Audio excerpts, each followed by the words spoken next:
Hi, hello, buddies. I'm Ajay Manasa, great son from Primbas Garden School. This is the message from Savitri by Arabindo. This wonder world, with all its radiant boom of vision and inviolate happiness, only for expression cares and perfect form, fair on its peaks, it has dangerous neither plains. Its light draws towards the work of nature's laps. It tends beauty to the terror of the gulfs and fascinating eyes to perilous gods. Invests with grace the demon and the snake. Thank you. Bye. Help it is now Marzi Garnica grade 6B from Parambat's Garden. Today's Karmyogepa message.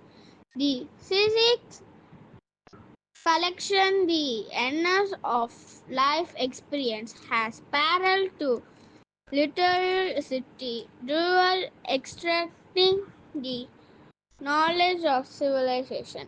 Thank you. Bye. Hello buddies, I'm Ajay Shananda, grade 7 from Primach Garden School. Today we are gonna see a new story. Once, the painted rocks in a quaint village. There lived a little girl named Emily. Emily loved to paint and would often create colorful paintings on rocks she found by the river. She would then place the painted rocks along the village path for others to see. One day, a man passing through the village noticed Emily's painted rocks, and he was amazed by the beauty. He asked Emily if he could buy them to sell in a far off city where people will appreciate her talent. Emily agreed, and the painted rocks soon became famous and sold for a high price. But as she earned money, Emily noticed that her village became dull without her colorful rocks. She decided to return and continued to paint her rocks, sharing with them with the villagers. The joy and the smiles they brought to her community were worth more than her riches from the cities. Moral: the true value of your talents lies in the joy they bring to your community and the people you love. And if you found the story useful, don't forget to like, comment, and share. Also, press that bell icon so you don't miss our next show where we'll share another interesting story. Bye bye. Thank you. அனைவருக்கும் வணக்கம். நான் Karpagam Rajesh, பிரைம்பட்ஸ் garden பள்ளியிலேருந்து பேசுகிறேன். இன்றைக்கி ஒரு குட்டி கதை கேட்கலாமா? ஒரு ஊரில் ஒரு பண்டிதர் ஒருத்தர் இருந்தார். பண்டிதர்னால் ரொம்ப படித்தவர். அவருக்கு எப்போவுமே என்ன பழக்கம்னா, ரொம்ப நையாண்டியாக நக்கலாக பேசி அடுத்தவங்களை கிண்டல் பண்ணி பேசி அவங்கள வெறுப்பேற்றுறது, கோவப்பட வைக்கிறது, அந்த மாதிரி ஆட்டிடியூடில் இருந்தார்.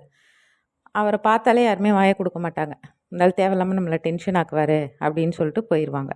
அப்போது அந்த ஊரில் முடி வெட்டுறவர் அந்த ஆத்தோரமாக உட்காந்து முடி வெட்டுறவர் இது பண்ணிக்கிட்டு இருந்தார், உட்காந்துருந்தார்.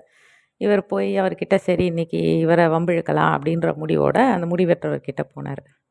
போயிட்டு முடி வெட்ட எவ்வளோ காசு அப்படின்னு, முடி வெட்டுறதுக்கு எவ்வளோ காசு, ஷேவ் பண்ணுறதுக்கு எவ்வளோ காசுன்னு சொல்லி கேட்டார். இவர் சொன்னார், ஷேவ் பண்ணோம் சவரம் பண்ணணுன்னா 1 அணா, முடி வெட்டுறதுக்கு 4 அணா அப்படின்னு சொல்கிறாரு. உடனே இவர் என்ன சொல்கிறாரு, என் தலையை சவரம் பண்ணி விட்டுரு அப்படின்றாரு. ஏன்னா 1 அண்ணாவோட முடிஞ்சிடும்ல, முடி வெட்டுன்னு சொன்னால் நிறைய காசு ஆகும்னு ஐடியா பண்ணி சொல்கிறாரு.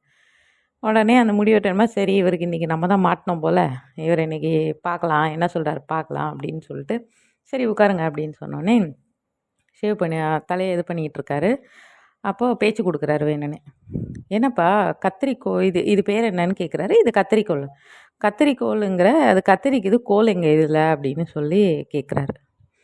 உடனே இந்த முடிவெற்றவர் முடிவு பண்ணிட்டார், இன்றைக்கி இவர் நம்மளை தான் வச்சு செய்ய போகிறார் போல், சரி என்ன கேட்குறாரு இவருக்கு நம்ம பதில் சொல்லலாம் அப்படின்னு சொல்லிட்டு சிரிச்சுக்கிட்டு, பரவாயில்லையே நல்லா காமெடியாக பேசுகிறீங்க அப்படின்னு சொல்லிடுறாரு. அடுத்து என்ன பண்ணுறாரு, என்ன நீ இவ்வளோ முடிய வெட்டி வெட்டி போடுற, நீ இந்த ஊர்லேயே பெரிய வெட்டி பைய போல் அப்படின்னு சொல்கிறார். அதுக்கும் என்ன பண்ணுறாரு, இவர் வெட்டி பையன்னு சொன்னோடனே இவர் கொஞ்சம் டென்ஷன் ஆகுது. இருந்தாலும் இவரை ஏதாவது நம்ம இது பண்ணி அனுப்பணும் இன்றைக்கி அப்படின்றதுல அமைதியாக இருந்து சிரிச்சுட்டு, என்ன சார் நீங்கள் ரொம்ப எப்போவுமே ரொம்ப ஜாலியாக பேசுகிறீங்க அப்படின்னு சொல்லிட்டு இது பண்ணிவிட்டு பேச்சு கொடுத்துட்டு என்ன பண்ணுறாரு, உங்களுக்கு இந்த மீசை வேணுமா அப்படின்னு சொல்லி அவரை பார்த்து கேட்குறாரு. ஆமாப்பா எனக்கு அது வேணும் அப்படின்னோடனே என்ன பண்ணுறாரு, கத்தியை வச்சு அந்த மீசையை அப்படியே வழித்து இந்தாங்க வேணும்னு கேட்டிங்கல்ல அப்படின்னு சொல்லி கையில் கொடுத்துட்றாரு. இவருக்கு செம்ம டென்ஷன் ஆகுது. என்னடா அது, இவர் அடுத்தடுத்து இவனை என்ன கேட்கலான்னு மைண்ட்லேயே இருந்தாரா, டக்குன்னு மீசையை வச்சு கையில் கொடுத்தோன்னே ரொம்ப டென்ஷன் ஆகி, ஏன் எடுத்த மீசைனா நீங்கள் தானே சாமி வேணும்னு சொன்னீங்க, அதனால் உங்கள் பேச்சுக்கு மறு பேச்சு இருக்குமா, இந்தாங்க வச்சுக்கோங்கன்னு சொல்லிட்டு அடுத்து முடிவெற்றவர் கேட்குறாரு, உங்களுக்கு உங்கள் புருவம் வேணுமான்னு. இவர் என்ன மீசை இல்லைன்னொடனே டக்குன்னு யோசிச்சு, ஐயோ அப்புறம் புருவம் என்ன கையில் கொடுத்துட போகிறான்னு சொல்லிட்டு, இல்லை எனக்கு அந்த புருவம் வேண்டாம் அப்படின்னோடனே என்ன பண்ணுறாரு, டக்குன்னு கத்தி வச்சு அந்த புருவத்தை வழித்து குப்பையில் போட்டுடுறாரு. இவருக்கு ரொம்ப டென்ஷன் ஆகிடுது. ஏய் எதுக்கு என்ன பண்ணுறேன்னா, நீங்கள் தானே சாமி புருவம் வேணான்னு சொன்னீங்க, அதனால தான் நான் எடுத்துட்டேன். அதை நீங்கள் சொல்லி அதை செய்யாமல் இருந்தால் என்ன அர்த்தம், அப்புறம் வேறு என்ன அப்படின்னொடனே இவர் ஐயோ இல்லை இதோட ஆளை விடு போதும் அப்படின்னு சொல்லிட்டு, நான் முடி வெட்டுறதுக்கு ஒரு காசு சொன்னார்ல அதையே கொடுத்துட்டு, இனிமேல் இந்த பக்கம் திரும்பக்கூடாது அப்படின்னு சொல்லிட்டு ஓடிட்டாராம். எப்பவுமே பெருசாக ஒருத்தவங்க இப்படி பண்ணுறாங்க அப்படி பண்ணுறாங்க அப்படின்னு நினச்சி அவங்கள பார்த்து பிரமிச்சு நிற்காம, அவங்கள எப்படி ஹேண்டில் பண்ணலாம், இது எப்படி நம்ம ஓவர் கம் பண்ணலாம், வேணும்னே பண்ணும்போது அவங்கள எப்படி நம்ம ஓவர் கம் பண்ணலாம் அப்படின்றத கொஞ்சம் யோசிச்சோன்னு வச்சுக்கோங்க, சூப்பராக ஐடியா கிடைக்கும். நெக்ஸ்ட் ஒரு குட்டி கதையில் மீட் பண்ணுறேன். நன்றி, வணக்கம்.